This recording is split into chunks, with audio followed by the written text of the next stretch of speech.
Do you really think you'd survive the Middle Ages?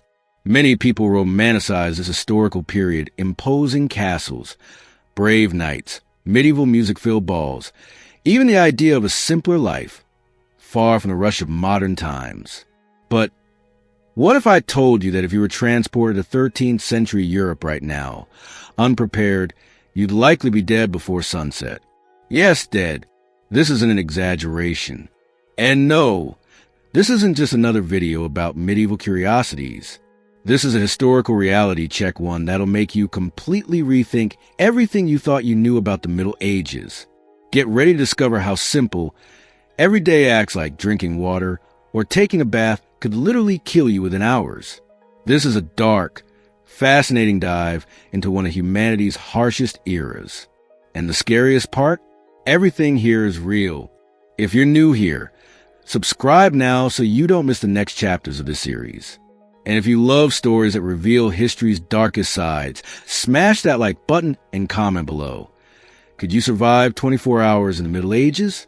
Let's start with the most treacherous and invisible enemy of all. Water. Drinkable water. Imagine waking up in a medieval village. Your stomach growls. Your mouth is parched. You spot a well in the town square. The water looks clean, sort of a bit murky with a strange smell. But you're thirsty. Desperately. You drink. Congratulations. You may have just signed your own death warrant. In the Middle Ages, the concept of clean water barely existed. The same stream where people washed clothes, dumped trash, urinated, and where animal carcasses slowly rotted was also where they collected drinking water. Why was drinking water so deadly? It wasn't the water itself, it was what lurked inside. Fecal bacteria, parasites, protozoa, and viruses that today we'd easily neutralize with chlorine or antibiotics. But back then, you wouldn't even know what hit you. Hours after drinking, you'd feel horrific stomach pain, vomiting, fever, diarrhea, dysentery, cholera, typhoid, giardia. These diseases weren't rare. They were routine, and the mortality rate was staggering. Children rarely reached adolescence. Adults? Life expectancy barely hit 35. Now imagine you, a 21st century human with zero exposure to these pathogens. Your immune system wouldn't stand a chance. The diarrhea alone would dehydrate you within hours. Even if you survived the first day, the aftermath would be devastating. By the way, comment below, would you dare drink from a medieval well? You might think, what about beer or wine? Weren't those safer? Yes and no. Weak beers and diluted wines were consumed because they were slightly safer fermentation, killed some bacteria. But don't picture cracking open an ice-cold IPA. This was turbid bitter, sour swill, and expensive. Most peasants couldn't afford it. Beware modern advice. Boiling water might save you. But would you have the tools? Enough firewood? Time? The knowledge to do it? Probably not. You'd die without ever understanding why. And this is just step one. If you're still here, congrats. You're among the brave few willing to face the unfiltered brutality of the past. But brace yourself, the next ways to die are even more insane and common. Before we continue, if you haven't liked the video yet, do it now.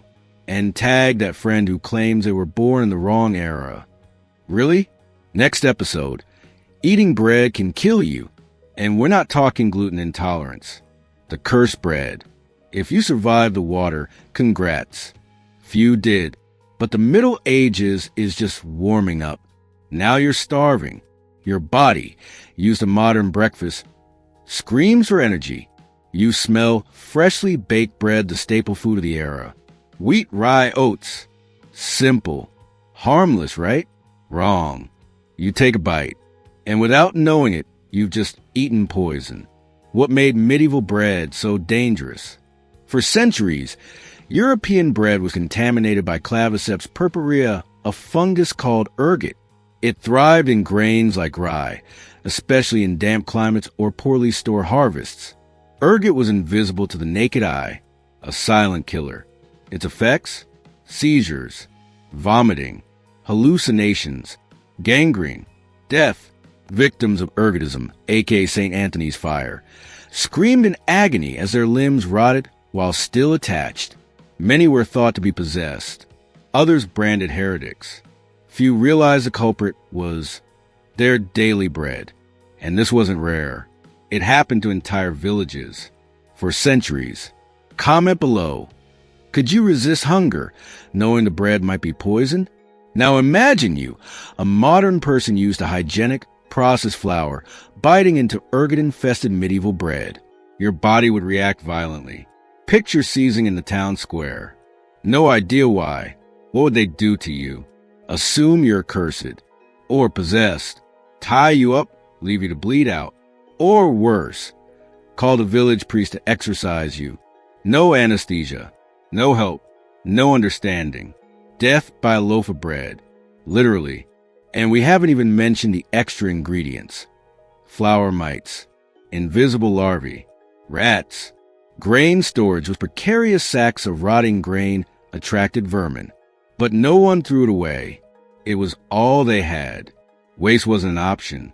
A modern digestive system, accustomed to hygiene and preservatives, wouldn't stand a chance. Did nobles eat this too? Some did, but they had access to purer, better stored grains. When they got sick, private doctors, however inept, tended to them. But peasants, travelers, pilgrims, they died silently. And you, stranded in this world? No resources, no knowledge, no treatment. You wouldn't be the exception. 2 basic foods consumed in one day, water and bread. 2 paths to death, and we haven't even touched meat or the air you breathe. If this shocks you so far, don't forget to like and subscribe. It keeps this content alive and ensures you get the next chapters. Comment. Which death seems crueler so far than infection or food poisoning? Next episode. A simple walk through the woods can make you prey to creatures far deadlier than wolves or bears. The clothes that kill. You've drunk the water, eaten the bread. Miraculously, you're still alive. But there's a third element that'll haunt you, one that, without you realizing, could deliver a slow, painful death. The clothes on your back. Sounds extreme? Let's show you why getting dressed in the Middle Ages was a lethal gamble. Especially for someone like you, from an era of synthetic fabrics, hygiene, and comfort. First shock, your modern clothes don't work here. Jeans? A cotton t-shirt? Hoodie? Congrats, you're already drawing too much attention. In the Middle Ages, clothing was social code. Peasants, nobles, clergy all wore fabrics, colors, and accessories that screamed their status. You, dressed oddly, would be instantly suspicious. An outsider, a stranger, and strangers tended to disappear. Comment below, how would you disguise yourself to blend in? But it gets worse. Say you borrow local clothes, coarse linen tunics, or wool garments. The stench would hit first. These clothes weren't washed regularly. Some never were. At best, aired in sunlight. They carried years of sweat, animal dung, lice, fleas, and mites. A portable ecosystem of pathogens. Putting one on? Like wrapping yourself in a bacterial blanket. Infestation starts from within. The lice, fleas, and bed bugs hidden in the seams would attack immediately. You'd itch madly, clueless why. And their bites weren't just annoying, they carried deadly diseases. The Black Death spread via rat fleas. And those fleas weren't just on rats, they lived in clothes, beds, pets, wooden walls. Worse, typhus, trench fever, scarlet fever, and scabies spread through fabric contact.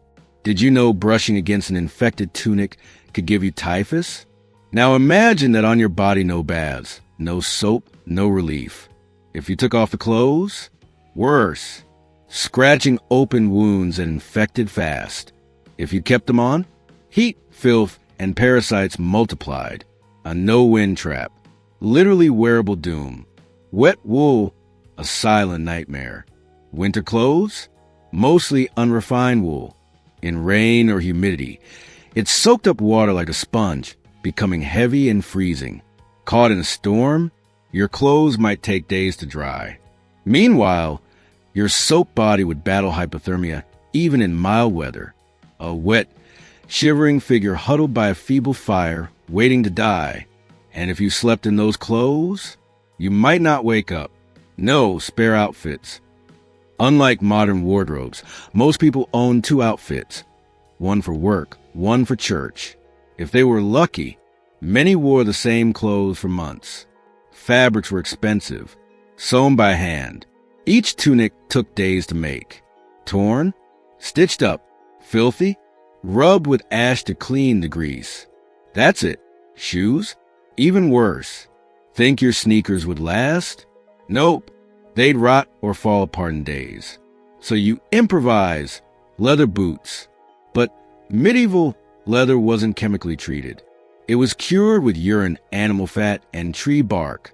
Stiff, misshapen, with crude stitching, and no proper soles. After a few hours walking, blisters, then cracks, then infection. And if you didn't amputate in time, gangrene, slow, agonizing death. The social fabric, appearance is everything. Now add this. Wearing wrong or damaged clothes marked you as an outcast. Physical appearance reflected status. Too ragged? Suspicious. Too clean? Envied. You became a walking target. Clothes didn't just kill physically, they invited judgment, exclusion, even persecution. You've barely begun your adventure, and you face 3 fatal threats. Water, bread, and now, clothing. 3 basic needs. 3 ways to die you never imagined. Yet this was daily life. If you're still here, you got guts. Share this with anyone who claims they'd thrive in the past. Comment. How would you survive medieval clothing? Improvise? Adapt? Hide? Next episode. The air you breathe could be your death sentence. The deadly air. You're still alive, but with every breath, you're gambling with death. Yes, even the air in the Middle Ages could kill you. And we're not talking chemical weapons. Just the invisible, disease-ridden atmosphere of a world without sanitation. Medieval air was a cocktail of death. Today, you breathe filtered air, live in clean homes, walk on paved streets. A weird smell? You open a window. Worst case, allergies. In the Middle Ages, air carried human dust, evaporated urine, dried feces, toxic smoke from green firewood, animal blood, fat, and rot. Picture a village of 300 with no sewage system. Human waste was dumped in streets or shallow pits. Rain turned it to sludge. Sun baked it into airborne dust. You breathe that constantly. Comment below. Could you walk through a medieval village without vomiting? Smoke and lung disease, a lethal habit. Every home kept a fire burning for cooking, warmth, light, and pest control. But ventilation? Non-existent. Houses, wood, straw, or mud, trapped smoke. In winter, interiors became blackened saunas. Lungs from children to elders filled with soot. Kids, coughing blood was normal. Bronchitis, pneumonia, tuberculosis, all caused or worsened by air quality. Now imagine you with modern lungs sensitive to car exhaust, breathing this. Minutes in, your eyes water. Hours later, your throat burns. By day 2, you're bedridden. And there were no antibiotics, no ventilators. Sleeping outside, cold and animals would finish you. Breathing was a death sentence. The stench of decay was constant. Corpses weren't buried quickly. Wars, plagues, famines left mass deaths. Rotting human and animal flesh was part of life. Some cities had alleys just for dumping bodies. Mass graves.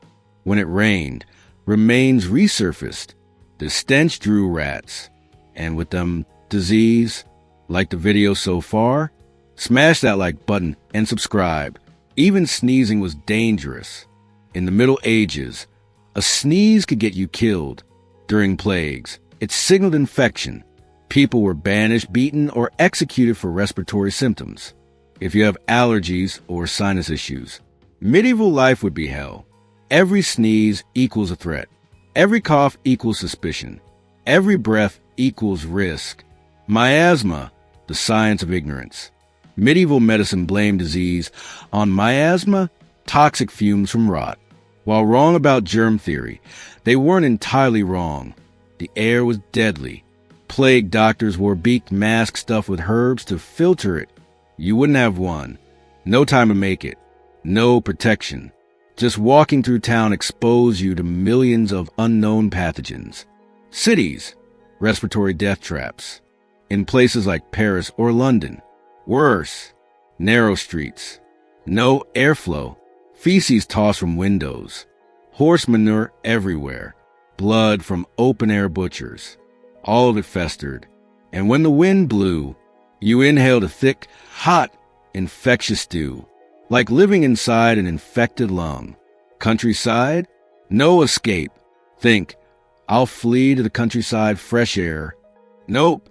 Fields were fertilized with human waste. The stench was unbearable. Rotting animal corpses. Smoke from burns. Toxic gases from fermenting food, all uncontrolled.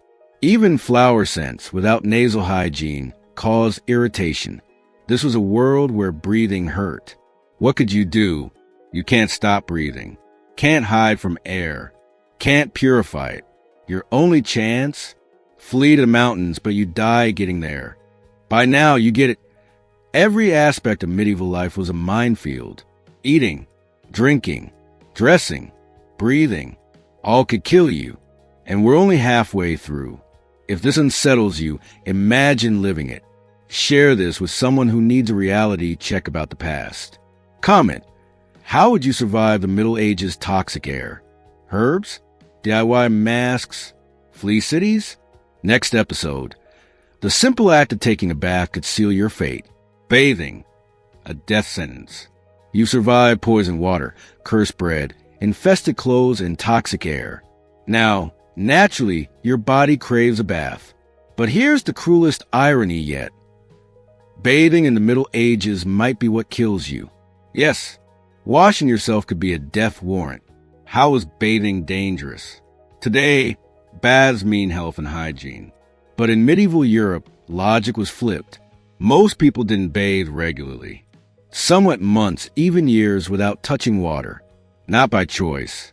Out of fear, they believed hot water opened pores, letting diseases in. Worse, since water was often contaminated, bathing in rivers, lakes, or shared tubs was a direct ticket to infection. Comment below. Could you go a month without bathing? A year? Bathhouses, the deadliest places in town. In rare urban bathhouses, a Roman legacy, risks were higher. These were hybrid spas, brothels, meeting spots. Naked or half-dressed men and women shared water and diseases. Syphilis, scabies, plague, scarlet fever, leptospirosis. You'd soak in a tub, relax, and leave infected. Genital infections, deep fungal growths, foot rot, incurable skin diseases. And if you were caught bathing too much, rumors spread. He's untrustworthy, hiding something. Why so clean? Yes, in the Middle Ages, being too clean was suspicious. Bathing and heresy, when hygiene was a sin. To the church, excessive bathing signaled vanity. Cleanliness was tied to paganism, Roman decadence. Overly hygienic people were accused of witchcraft or dark rituals. You, with your 21st century habits, brushing teeth, daily showers, deodorant, would seem vain, possibly heretical. And heresy, as you'll soon learn, was a death sentence. Trying to bathe alone? A fatal mistake. Say you ignore the risks, sneak off to a secluded stream, and wash. Bad idea. You're vulnerable, naked, unarmed. If hypothermia doesn't kill you, bandits, wolves, or waterborne infections will.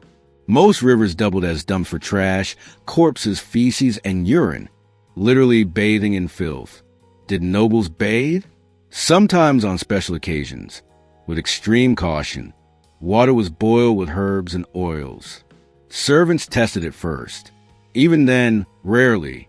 Most hygiene involved dry perfume cloths, essential oils, fresh clothes over old dirt, scented powders, the famous dry bath. Even the rich were dirty. They just disguise it better. Dental care? Almost non-existent. Already disgusted? Here's a bonus. No toothpaste. No floss. No toothbrushes. The best options? Twigs, charcoal, or abrasive paste of salt and herbs.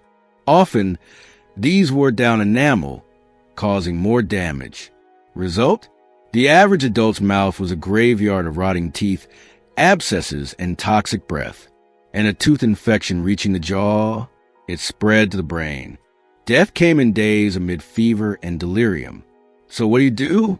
You can't wash, can't use soap, can't clean yourself. And if you try in secret, risk being called a witch. In a world where filth is normal, cleanliness is dangerous. Once again, something that should save you bathing becomes what kills you. You're hungry, filthy, coughing, flea-ridden, and drowning in a world that hates you, all for trying to stay clean. Shared this with a past romanticizing friend yet? Do it now. Show them the Middle Ages wasn't shiny swords and honorable knights. It was a minefield of horrors. Comment. Would you risk a bath, knowing the consequences? Or embrace the stench? Next episode, a simple cut could kill you in ways you'd never imagine. The cut that buries you. You're walking through a medieval village, minding your business, when you trip on a rock, fall, and scrape your leg on rusty metal or splintered wood. You brush it off, just a scratch. But this is the Middle Ages. No antiseptics, no sterile bandages, no antibiotics. That scratch, it'll kill you. Welcome to a world where minor wounds are deadly. You'd think sword fights were the threat. Nope. A knife cut, splinter, or ingrown toenail could be lethal. Why? Zero knowledge of germs or hygiene. Septicemia, blood poisoning, was one of history's silent killers. What happens after the injury? At first, you think you're fine. Maybe someone wraps it with a dirty rag.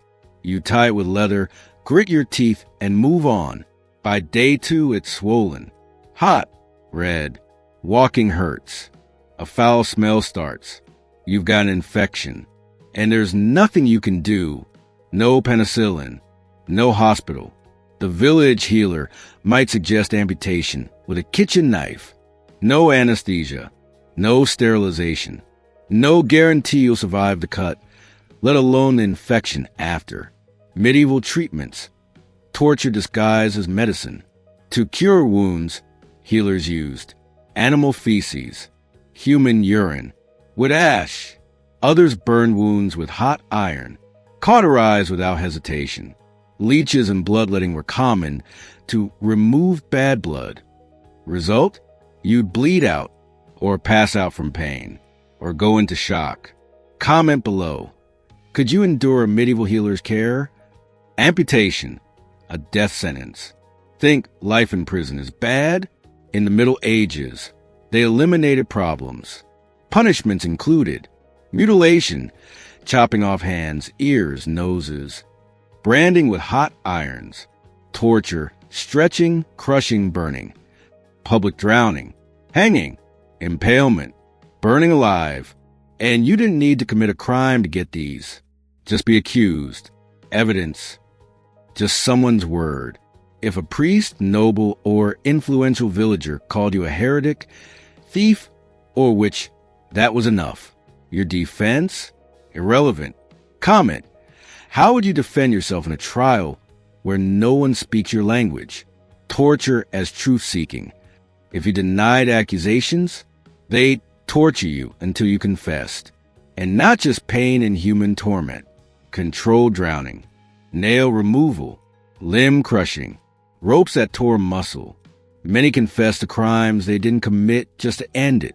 The church's justice. Even crueler.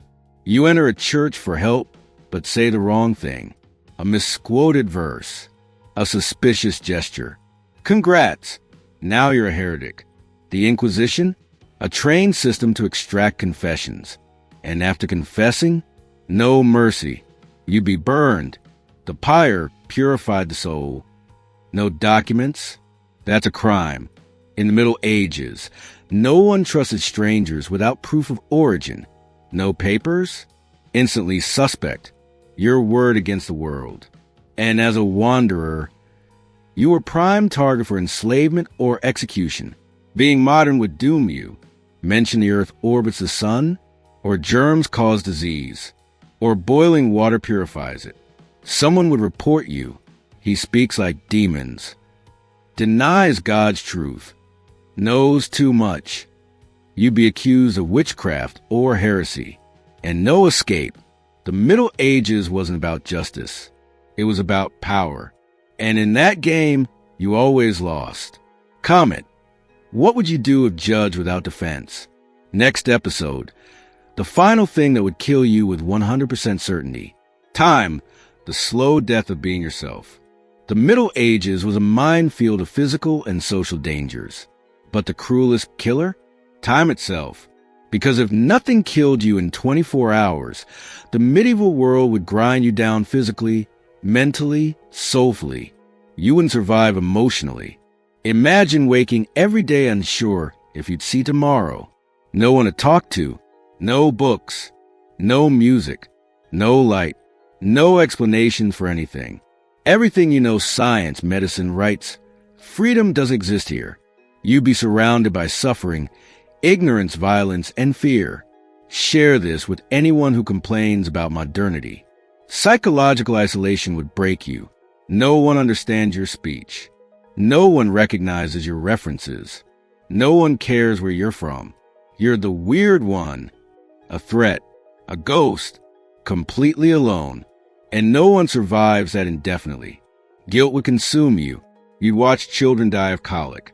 Women burned as witches. Peasants worked to death. And you couldn't help. Any attempt would endanger you. You'd know how to save them, but be powerless. That guilt would eat you alive. You'd lose yourself. No mirrors. No haircuts. No clean clothes. Slowly, you become someone else. Literally. Your body, your mind, your identity erased. And when you couldn't recognize yourself anymore, your body would shut down. Your soul would go silent. Your mind would snap. You'd age fast and suffer for it. At 30, you'd be old. At 40, an elder. A decade in this world, your body would be ruined. Vision blurred. Teeth gone.